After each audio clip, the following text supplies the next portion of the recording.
Hi friends, வணக்கம். எல்லோரும் நல்லா இருக்கீங்களா? இதுதான் ஆரஞ்சு பழச்செடி. இந்த குடத்தில் ஆரஞ்சு பழச்செடி வச்சுருக்கேன். ஆரஞ்சு பழச்செடி பக்கத்தில் இருக்கிறது சப்போட்டா செடி. அதுக்கப்புறம் இது மிளகாய் கன்று.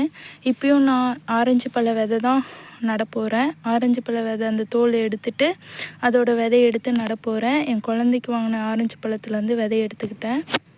ஆரஞ்சு பழ விதை நட்டேன். முன்னாடி வட்டது பார்த்திங்களா, செடி வந்திருக்கு. இந்த செடி தான் ஆரஞ்சு பழ செடின்னு நினைக்கிறேன். ஏன்னா இந்த இடத்துல ஃபுல்லாகவே நான் ஆரஞ்சு பழ விதை தான் நட்டு வச்சேன்.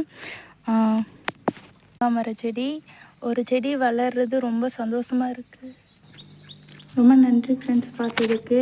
லைக் பண்ணுங்கள், ஷேர் பண்ணுங்கள், கமெண்ட் பண்ணுங்கள். உங்களுக்கும் இந்த செடியெல்லாம் பிடிச்சிருந்ததுன்னா லைக் பண்ணுங்கள். நன்றி.